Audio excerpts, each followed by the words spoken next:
Ja dhe raportet ekonomike mes Shqipërisë dhe Kosovës janë zhvilluar ndjeshëm vitet e fundit. Kërkesat e dyanshme për investime kanë bërë që mes dy shteteve të ketë një interes të shtuar, i cili reflektohet tek shifrat e investimeve por edhe tregtisë së jashtme vit pas viti. Nëse në vitin 2019 investimet e Shqipërisë në Kosovë regjistroshin në vetëm 12 milion euro, në vitin 2020 ata u trefishuan duke arritur në 32.2 milion euro. Pas një rënë të lehtë në vitin 2021, trendi mori sërish hovë në vitet pasuese. Në vitin 2022, investimet shqiptare në Kosovë u ngjitën në 38.4 milion euro, ndërsa në vitin 2023 arritën në 32.9 milion. Rekordi u vendos në vitin 2024, ku vlera e investimeve u rrit në 56.1 milion euro, ndërsa për 6 mujorin e parë të vitit aktual, shifra qëndron në 39.2 milion euro, duke treguar një nivel të konsiderueshëm që e mban Kosovën në fokus të kapitalit shqiptar. Nga ana tjetër, dinamika e investimeve të Kosovës në Shqipëri ka qenë edhe më e fortë. Në vitin 2019 shifra ishte simbolike në vetëm 2.9 milion euro, ndërsa një vit më pas u ngjit në 4.67 milion. Rritja reale nisi në vitin 2021, kur investimet kosovare në Shqipëri arritën 20.25 milion euro për të rritur më tej në 29.01 milion euro në vitin 2022.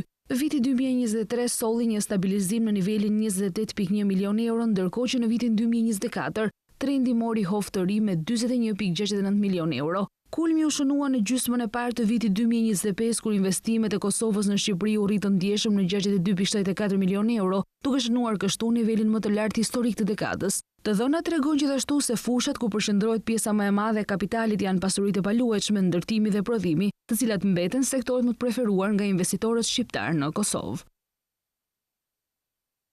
Nga 32 milion euro në total, që është fondi mbështetjes direkte të fermerëve, deri më tani janë disbursuar 11 milion euro dhe kanë përfituar mbi 23.000 fermerë për 7 masat e mbështetjes si dhe skemën e naftës.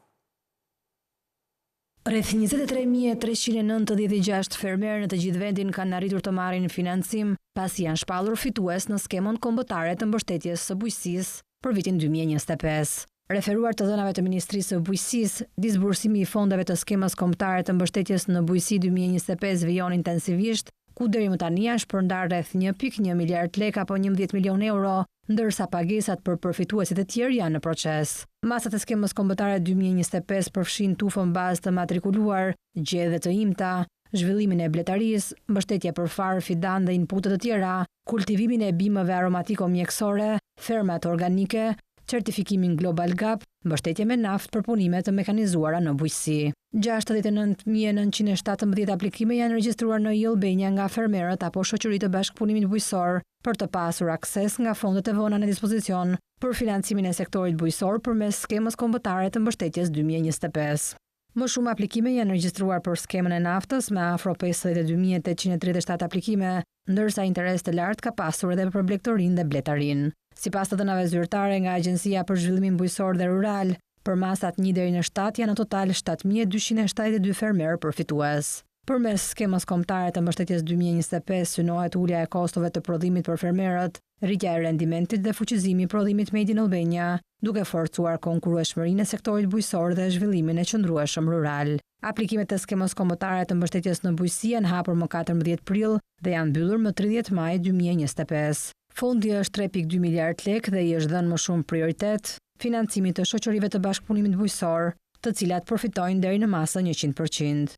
Ndërkohë, mbi 67.000 fermerë në të gjithë vendin kanë përfituar financim nga skema e subvencioneve në bujqësi për gjatë vitit 2024, nga të cilët 14.937 përfitues nga skema kombëtare, si dhe 52.195 nga skema e subvencionimit të naftës për bujqësinë. Administrata publike është në fokus të reformave sa i përket integrimit në Bashkimin Evropian. Qeveria synon që për 4 vitet në vijim të ndërtojë një shtet pa burokraci, pa korrupsion dhe përdorim masiv të inteligjencës artificiale. Reformimi i administratës publike është një ndër kushtet kryesore të qeverisë shqiptare në rrugën drejt anëtarësimit në Bashkimin Evropian, duke u përfshirë në grup kapitullin e parë themelorët. Gjatë mandatit të tretë të qeverisë Rama, administrata publike është cilësuar si armata pararoj për arritjen e objektivit për integrimin në Bashkimin Evropian dhe ky mision pritet të vijojë edhe gjatë këtij mandati. Në programin qeverisës, një nga objektivat kryesor sa i përket administratës publike, antikorrupsionit dhe transparencës është ndërtimi i një shteti të zgjuar, efikas, transparent dhe me integritet të lartë. Ky vizion synon të krijojë një administratë moderne, pa burokraci të panevojshme dhe me përdorim të avancuar të inteligjencës artificiale në të gjitha proceset, duke i paraprirë nevojave të qytetarëve dhe biznesit. Në fokus të reformës është digitalizimi i plotë i shërbimeve publike dhe kalimi drejt një administrate pa letër. Qeveria synon të reduktojë ndjeshëm përdorimin e dokumenteve fizike dhe të avancojë ndjeshëm komunikimin ndërinstitucional dhe me qytetarët përmes platformave digjitale. Një tjetër shtyllë e programit është transformimi i sistemit të burimeve njerëzore. Përmes digitalizimit të rësor dhe inteligjencës artificiale, do të automatizohen proceset si pagesat, vlerësimi performancës dhe identifikimi i nevojave për zhvillim profesional. Ndërkohë, rekrutimet në administrat do të bëhen përmes një portali unik dhe një asistenti digital 24/7, duke garantuar transparencë dhe meritokraci. Qeveria premton një qasje të re ndaj luftës kundër korrupsionit përmes ngritjes së një sistemi të posaçëm për identifikimin, vlerësimin dhe reduktimin e rreziqeve në sektorët më të ndjeshëm, si prona, tatimet, dogana, shëndetësi, arsim, prokurime dhe kontrata publike. Platforma Transparent Albania do të zhndërrohet në portën unike të informimit publik mbi shpenzimet dhe projektet publike. Ajo do të mbështetet nga inteligjenca artificiale për të gjurmuar dhe monitoruar automatikisht të dhënat dhe proceset, duke forcuar më tej transparencën dhe llogaridhënien. Programi përfshin gjithashtu zbatimin e sistemit të ri Smart Procurement, një ndër platformat e para në Evropë që përdor inteligjencën artificiale dhe automatizimin për të menaxhuar proceset e prokurimeve publike, me qëllim minimizimin e ndërhyrjeve njerëzore dhe rritjen e efikasitetit. Bashkia Vlorë ka hapur tendrin për revitalizimin e tregjeve tradicionale dhe agroushqimore. Projekti pritet të ketë ndikim të madh ekonomik dhe social, duke krijuar mundësi të reja për tregtarët dhe bizneset e vogla. Bashkia Vlorë ka shpallur hapjen e tendrit për revitalizimin e tregjeve tradicionale dhe agroushqimore. Projekti synon revitalizimin e një hapësire të rëndësishme ekonomike në Vlorë, duke transformuar ishtrregun e Orizit në qendër moderne të tregtisë dhe agroushqimit. Kjo iniciativë është pjesë e strategjisë për të përmirësuar infrastrukturën urbane dhe për të modernizuar tregtinë lokale, duke krijuar një mjedis të qëndrueshëm dhe funksional për tregtarët dhe konsumatorët. Sipas dokumentit në Agjencinë e Prokurimit Publik, projekti është i përqendruar në zonën ku ndodhe ishtrregu i Orizit, një nga tregjet tradicionale të qytetit të Vlorës. Kjo zonë ka pasur një rol të rëndësishëm në tregjet tradicionale të qytetit, por ndër vite infrastruktura e saj është bërë e papërshtatshme dhe kërkon përmirësime. Ky projekt synon krijimin e një tregu multifunksional që ofron hapësira të përshtatshme për tregtinë agroushqimore dhe tradicionale, duke integruar një qasje urbane dhe arkitektonike. Revitalizimi pritet të ketë një ndikim të madh ekonomik dhe social, duke përfshirë rritjen e aktivitetit ekonomik, si dhe duke krijuar mundësi të reja për tregtarët dhe bizneset e vogla.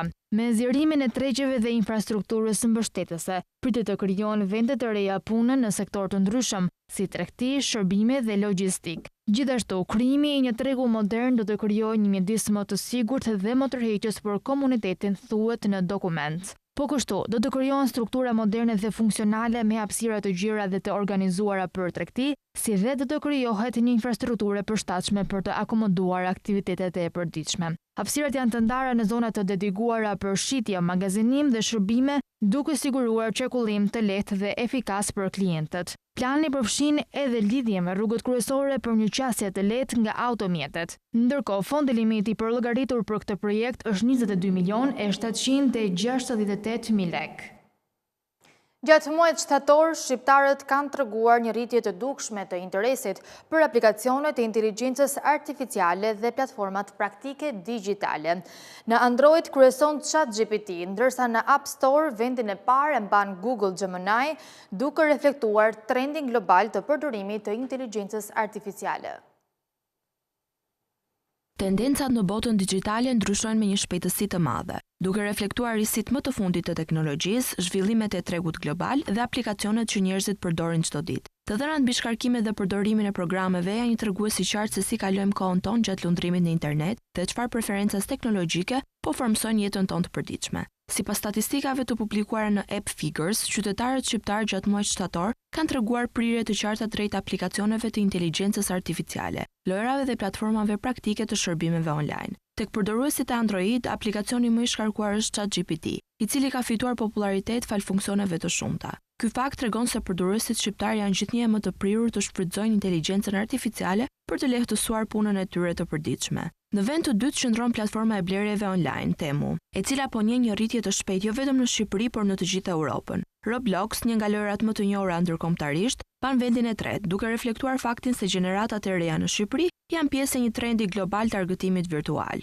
Në listën e top 10 programeve më të shkarkuara nuk mungon as aplikacioni i Albania, i cili dëshmon për rritjen e ndjeshme të përdorimit të shërbimeve publike elektronike përmes telefonave inteligjent. Panorama ndryshon disi tek përdoruesit e App Store, ku në vend të parë nditet Google Gemini, inteligjenca artificiale më e avancuar e platformës Google. Ky aplikacion përfiton gjithnjë më shumë përdorues dhe tregon se si inteligjenca artificiale nuk kufizohet vetëm në një program, por shfaqet me alternativa të ndryshme që përdoruesit zgjedhin sipas nevojave. Pastaj në vendin e dytë qëndron ChatGPT, ndërsa në vendin e tretë renditet Kuleta Digjitale, një aplikacion i cili gjithashtu ka tërhequr interes në tregun shqiptar. Temu dhe Wolt, aplikacioni i njohur për dërgesa ushqimore, plotësojnë pjesën e parë të renditjes. Nga ana tjetër, rrjetet sociale si Facebook, Instagram vazhdojnë të mbeten mes aplikacioneve më të shkarkuara, por nuk kryesojnë listën, pasi ato nuk përbëjnë më njërisi. Shumica e përdoruesve i kanë prej kohësh në telefonat e tyre dhe i përdorin si pjesë të pandartë të jetës së përditshme. Qeveria nis plotësimin e strukturës së saj. Në mblidhjen e Këshillit të Ministrave u caktuan 3 zëvendës ministra për energjinë, shëndetësinë dhe punët e brendshme. Po ashtu me vendime të posaçme u përcaktuan edhe fushat e përgjegjësisë për secilën prej ministrive. Në mbledhjen e kësaj të njëjtëje, qeveria ka bërë disa emërime të reja në postet e zëvendësministrave. Ish-deputetja Shkodrës dhe ish-ministrja e Shtetit për mbrojtjen e sipërmarrjes Edona Bilali është emëruar zëvendësministre e Ministrisë së Infrastrukturës dhe Energjisë. Eugena Tomini është riemëruar zëvendësministre e Shëndetësisë pasi drejtoi për 4 vjet Institutin e Shëndetit Publik. Ajo ka mbajtur për disa muaj postin e zëvendësministres së Shëndetësisë në vitin 2021, ndërsa më herët ka drejtuar hetimin epidemiologjik pranë ISHP-s. Zëvendësministre e brendshme është emëruar Silva Caka, e cila nga këshilltare e Partisë së Lirisë tashmë është bërë pjesë e qeverisë. Caka ka qenë antare e Këshillit Bashkiak të Tiranës nën siglën e Partisë së Lirisë. Ajo zëvendëson në detyrë ish zëvendësministrin Andi Bahila, i cili u shkarkua nga detyra disa ditë më parë me urdhër të ministres së re Albana Koçiu. Një ndër vendimet e qeverisë ishte dhe miratimi i shkarkimit të kryebashkiakut Erion Veliaj. Në mbledhjen e saj, qeveria me vendime të posaçme ka përcaktuar fushat e përgjegjësisë për secilën nga ministritë e reja, pjesë e strukturës së qeverisë Rama 4. Kosova me 3.9% dhe Shqipëria me 3.5% pritet të kenë rritjen më të lartë ekonomike në Ballkanin Perëndimor gjatë këtij viti dhe në vitin 2026. Parashikimet janë bërë nga Banka Evropiane për Ndërtim dhe Zhvillim, që rendit edhe rreziqet për vendet anëtare. Banka Evropiane për Ndërtim dhe Zhvillim ka publikuar projeksionet për ekonomitë e vendeve anëtare gjatë këtij viti dhe atij pasardhës. Sa i përket Ballkanit Perëndimor, Kosova me 3.9% dhe Shqipëria me 3.5% do të kenë rritjen më të lartë në rajon gjatë këtij viti dhe në 2026. Sipas Bergh, rritja reale në Ballkanin Perëndimor parashikohet të jetë modeste, mesatarisht 2.7% në vitin 2025 dhe 3.2% në vitin 2026. Pasiguria e vazhdueshme globale dhe kërkesa e dobët e Bashkimit Evropian do të vazhdojnë të ndikojnë eksportet, tregtinë, investimet dhe remitancat, veçanërisht në ekonomitë e orientuara nga eksporti si Serbia, Bosnia dhe Hercegovina dhe Maqedonia e Veriut, theksohet në raport. Ekonomitë e varura nga turizmi si Kosova, Shqipëria dhe Malizi janë gjithashtu të prekura për shkak të pasigurisë së shtuar në ekonomitë e Bashkimit Evropian, ndërsa konsumi privat, elastik, rritja e pagave dhe investimet publike kanë mbështetur aktivitetin ekonomik, reforma strukturore dhe progresi drejt integrimit në Bashkimin Evropian mund të nxisin ndjeshëm rritjen e mëtejshme.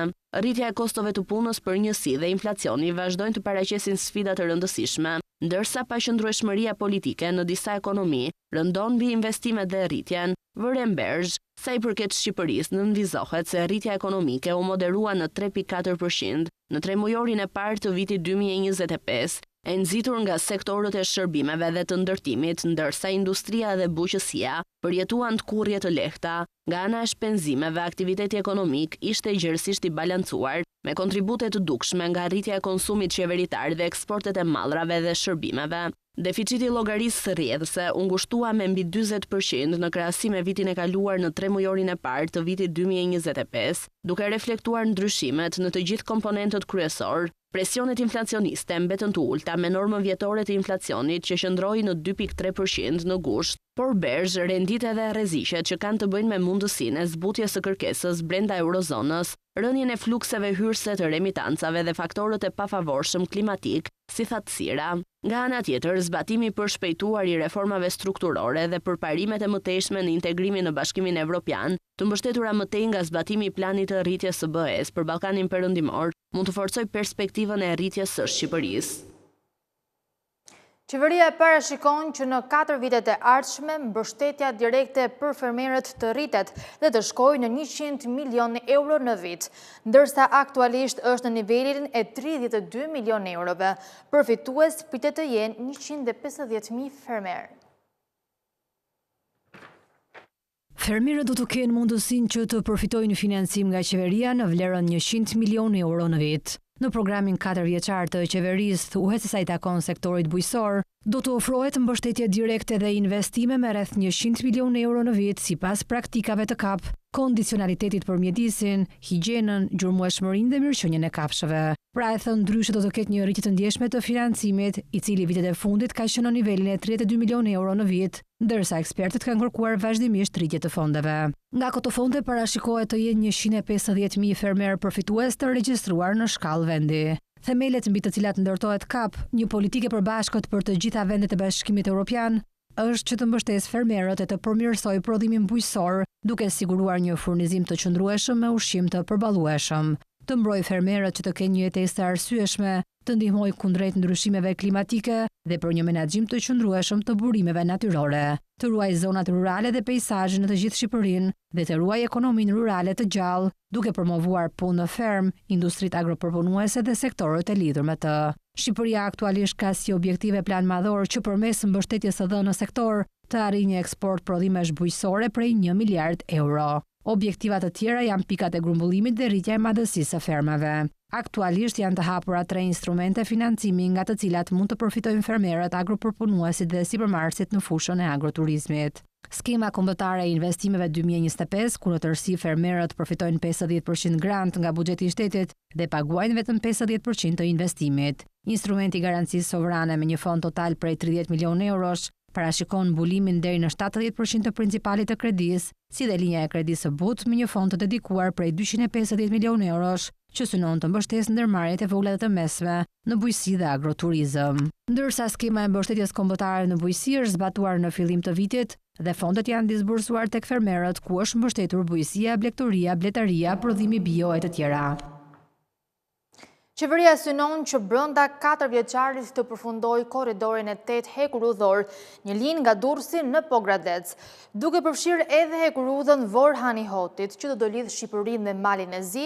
Paketa e investimeve e parashikuar për projekte ndërkufitare shkon në mbi 800 milion euro.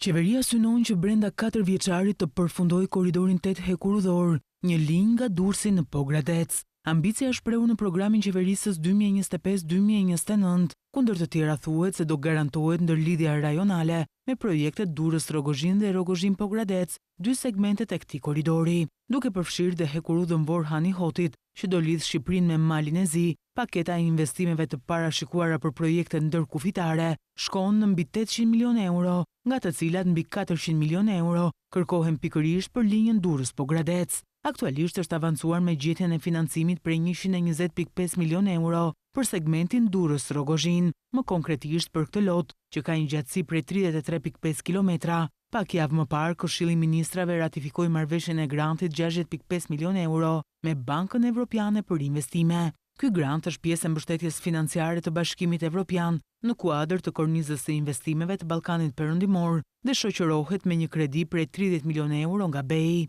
Për realizimin e projektit, do akordohet dhe një kredi me vlerë 30 milion euro nga Banka Evropiane për Ndërtim dhe Zhvillim, si pjesë integrale e paketës së financimit prej 120.5 milion euro. Sa i takon segmentit tjetër nga Rogozhina deri në Pogradec, ende nuk ka informacion zyrtar në lidhje me financimin. Ky do jetë dhe segmenti më i kushtueshëm i korridorit 8 hekurudhor, pasi ka një gjatësi prej 120.3 kilometra. Më herët, korniza e investimeve të Ballkanit Perëndimor ka renditur përfitimet që do vinë nga rehabilitimi apo ndërtimi i kësaj linje, duke nisur nga shkurtimi i distancave, rritja e sigurisë së udhëtimit dhe reduktimi i emetimeve në ajër që vinë nga transporti. Rritja e mirëqenies së qytetarëve është një ndër prioritetet kryesore të qeverisë në këtë mandat. Nga mbështetja për familjet e reja, gratë në zonat rurale, të moshuarit e fëmijët me autizëm, institucionet do të punojnë për ndërtimin e një shteti social gjithëpërfshirës për të arritur standardet europiane. Teksa rruga europiane e Shqipërisë kalon në reforma të thella në sektor të ndryshëm, një prej tyre është edhe ndërtimi i një shteti social dhe gjithëpërfshirës. Qeveria shqiptare ka vendosur mirëqenien në 3 shtyllat kryesore të programit 4 vjeçar, nga ndërtimi i banesave të përballueshme deri te ngritja e qendrave për autizëm. Ky program nuk flet vetëm për mbrojtje, por për një jetesë dinjitoze për çdo qytetar, e veçanërisht për shtresat vulnerable. Familja mbetet qendra e politikave sociale, duke mbështetur me strehim të përballueshëm dhe financiarisht familjet e reja dhe fëmijët e tyre.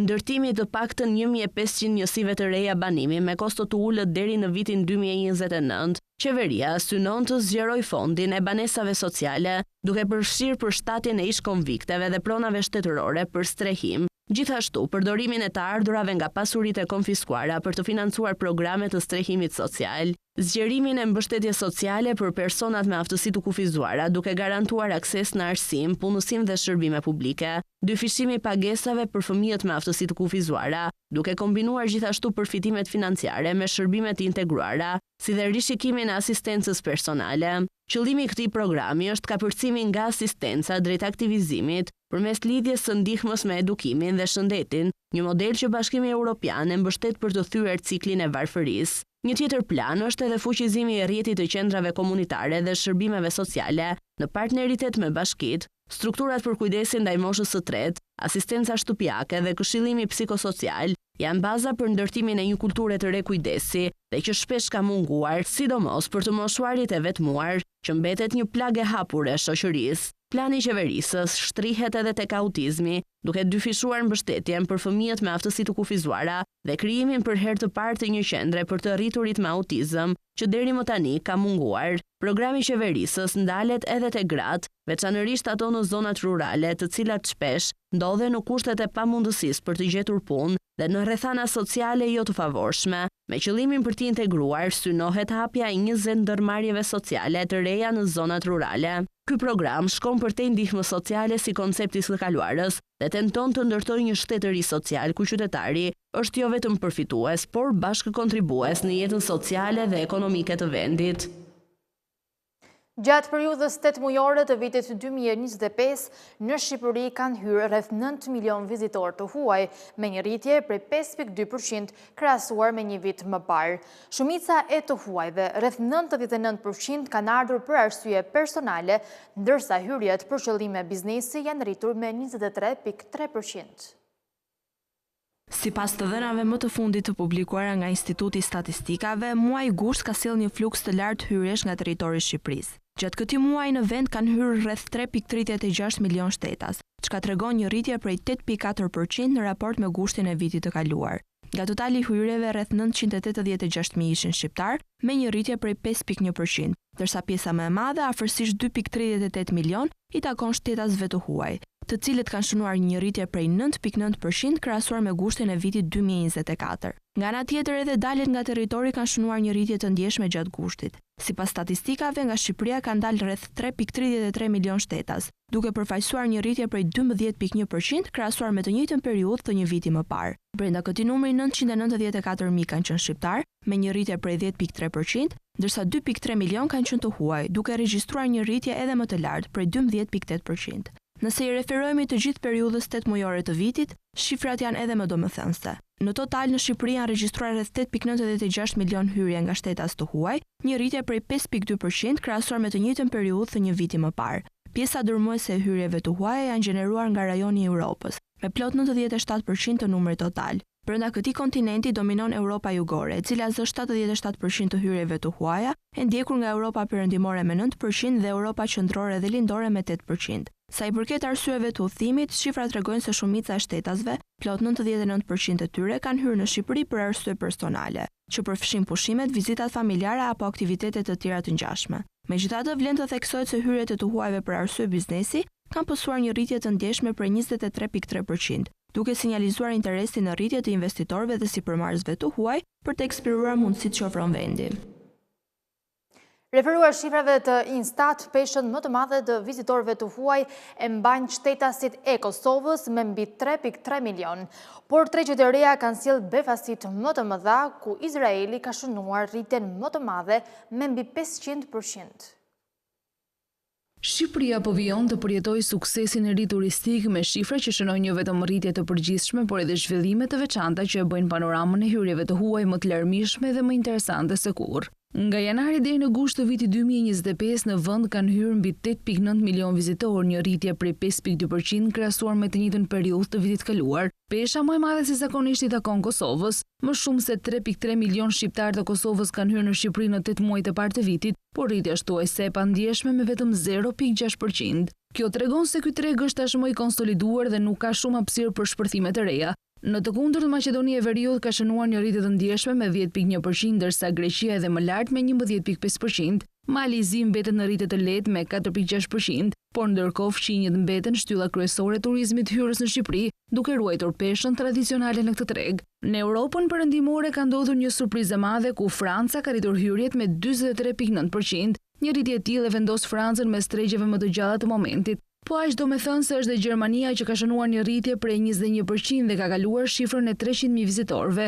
Mbretëria e Bashkuar dhe Holanda gjithashtu kanë shënuar resuri të mirë, ndërsa Austria, Belgjika dhe Çekia ruajnë një rritje të qëndrueshme.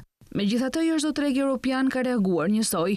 Polonia, që në pamje të parë të jep përshtypjen e vendeve me rritje, në fakt ka rënë me mbi 10%, duke shënuar një humbje të dukshme në krahasim me vitin e kaluar. Edhe Rumania ka rënë me 7.5% dhe Spanja me 4.3%. Tregjet e reja kanë sjellë befasit më të mëdha. Izraeli është shembulli më i qartë, nga vetëm 6.800 hyrje në vitin 2024, numri i vizitorëve izraelit ka kaluar në 45.700, duke shënuar një rritje domethënëse prej 570.7%. Ky shpërthim tregon për hapjen e një tregu me potencial të madh që deri është thuaj inekzistent. Po aq mbretëlënse janë dhe shifrat nga India, ku hyrjet janë rritur me gati 70%, si dhe Egjipti, që ka shënuar një rritje prej 68%. Edhe Danimarka ka treguar një prirje të fortë me një rritje prej 56.2%, duke dëshmuar se turistët nordik po e zbulojnë gjithmonë më shumë Shqipërinë. Kina nga ana tjetër ka sjellë një rritje të qëndrueshme prej 27.9%, duke përforcuar rolin e saj si një nga tregjet më premtuese të së ardhmes. Nga Amerika, Shtetet e Bashkuara kanë shënuar rritje me 7.2%, Kanadaja me 14.4% dhe Australia me 8.8%, ndërsa një surprizë vjen nga Amerika e Jugut, ku Argentina është rritur me 38.6% dhe Brazili me 16.4%. Importi dhe konsumi i karburantit, kafes dhe cigares në vend është rritur ndjeshëm në 8 muajt e parë të këtij viti, ndërsa sasia e birrës është doganuar ka ardhur në rënje. Administrata doganore ka mbledhur 44 milion euro më shumë nga akciza në 8 mujorin e vitit. Karburanti është ndër mallrat e akcizës me sasinë më të lartë të importuar dhe konsumuar në vend. Kjo nxitur edhe nga turizmi, i cili po shtrihet gradualisht përgjatë gjithë vitit, ku nuk ka më interes vetëm për vijën bregdetare, por edhe për eksplorimin e zonave urbane, historike dhe malore, duke sjellë përdorim të shtuar të automjeteve. Referuar të dhënave zyrtare të Ministrisë së Financave deri në muajin gusht 2025, janë zhdoganuar dhe kanë shkuar për konsum afro 489.800 ton karburant. Krahasuar me janar-gusht 2024, importet e këtij produkti janë rritur me 49.000 ton. Ky është një nivel rekord edhe ndër vite, indikuar dhe nga rënja e çmimit të naftës në treg. Aktualisht 1 litër naftë shitet mesatarisht 175 lekë për litër, çka ka nxitur lëvizshmërinë më të madhe të qytetarëve, si për pushime të shkurtra, ashtu edhe për pushime të gjata. Po nga ana tjetër, nafta si një nga produktet kryesore që ndikon në zinxhirin ekonomik të mallrave dhe shërbimeve, sinjalizon rritje të kërkesës së brendshme dhe rritje ekonomike. Ndërkohë, një tjetër produkt që ka shënuar rritje është kafeja.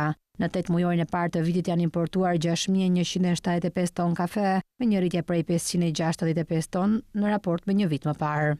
Importi I cigares po ashtu ka marrë një kthes tjetër në muajin gusht, pasi përgjatë gjithë vitit ka qenë në rënje.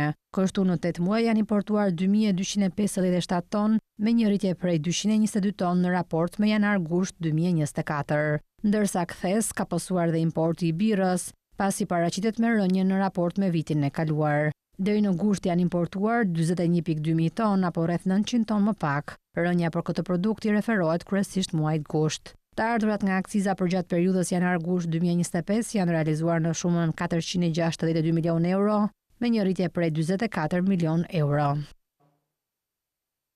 Të dhënat nga bursa shqiptare e energjisë elektrike për 8 mujoren tregojnë se u tregtua rreth 1.2 milion megawatt energji me vlerë rreth 141 milion euro. Çmimi mesatar u regjistrua rreth 23% më I lartë se 8 mujori vitit të kaluar.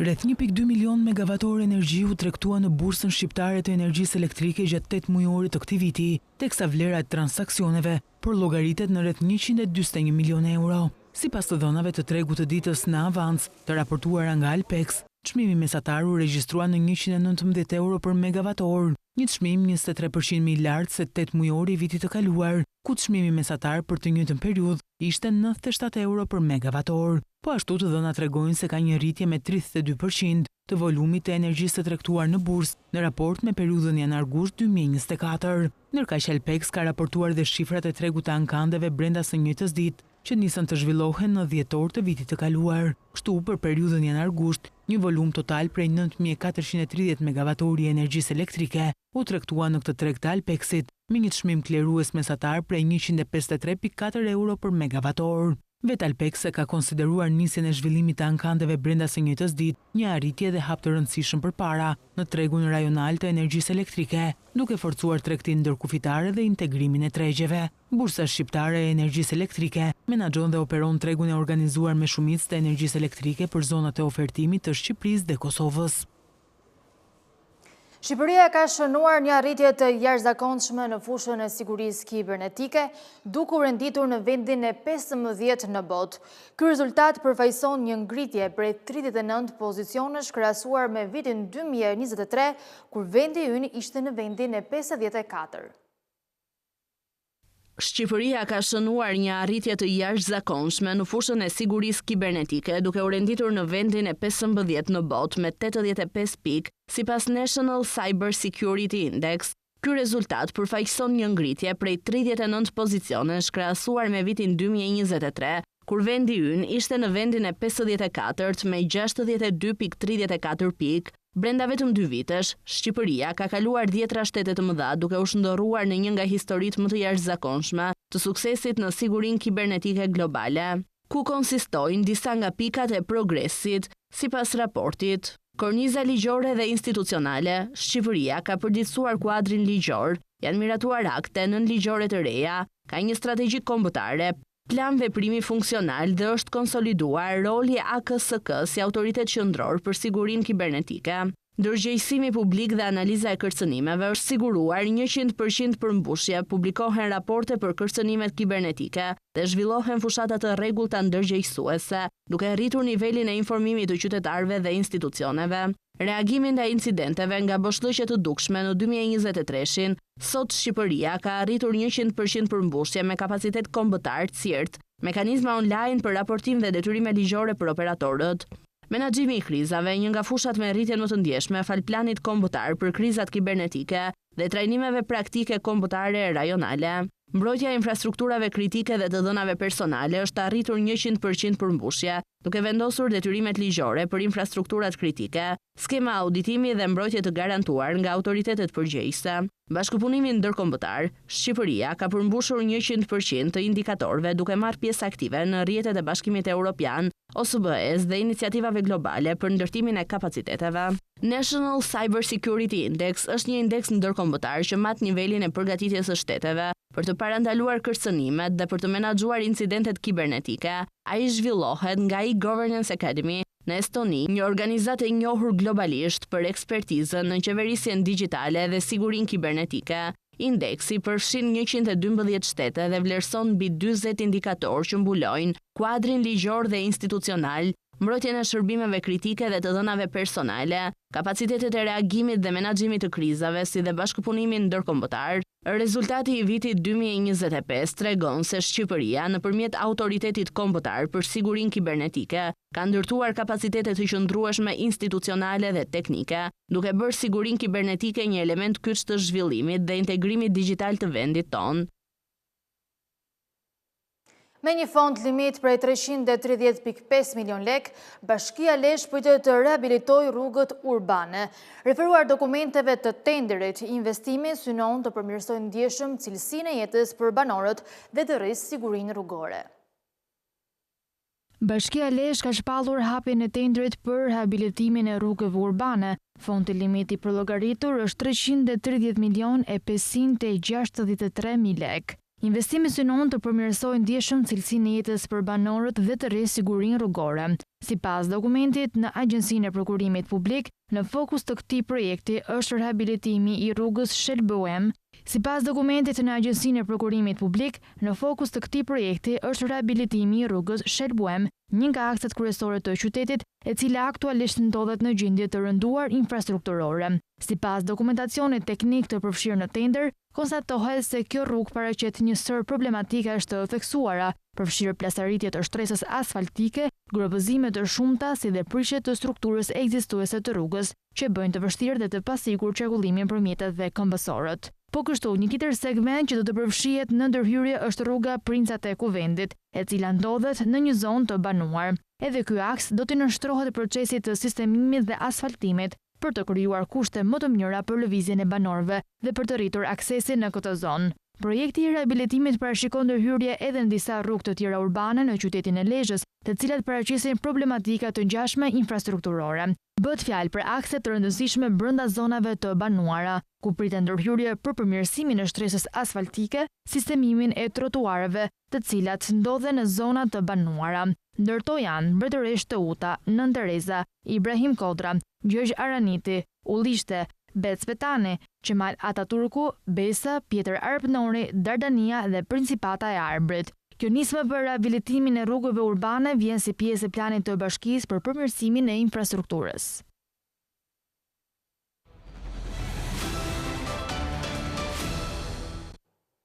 Banka Qendrore e Republikës së Kosovës ka miratuar rregulloren për sistemet e informacionit dhe menaxhimin e rrezikut kibernetik. Rregulloria kërkon që institucionet financiare të adoptojnë praktika të forta dhe të qëndrueshme për menaxhimin e teknologjisë dhe rrezikut kibernetik.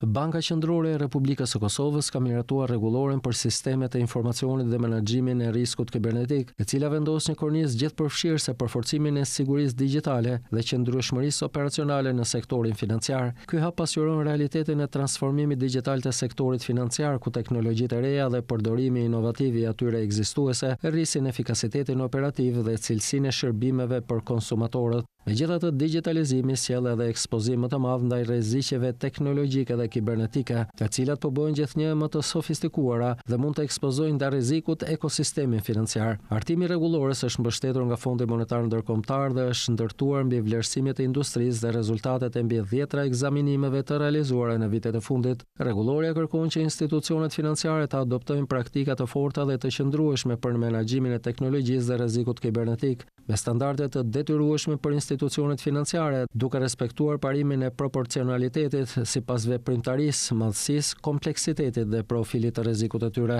Rregulloria lejon përdorimin e teknologjive më të avancuara të nevojshme sipas kompleksitetit dhe shkallës së operacioneve të institucioneve financiare, të cilat do të jenë në fokusin dhe vlerësimin e Bankës Qendrore të Kosovës përmes procesit mbikëqyrës, duke forcuar bazën për mbikëqyrje efektive derisa përgatit industrinë për sfidat e transformimit digjital. Përmes kësaj rregullore, Banka Qendrore e Kosovës ofron një kornizë të qartë për institucionet financiare, duke i ndihmuar ato të adoptojnë praktika të sigurta dhe të qëndrueshme që mbrojnë jo vetëm infrastrukturën teknologjike, por edhe stabilitetin e përgjithshëm financiar dhe besimin e publikut dhe mbrojtjen e interesave të konsumatorëve.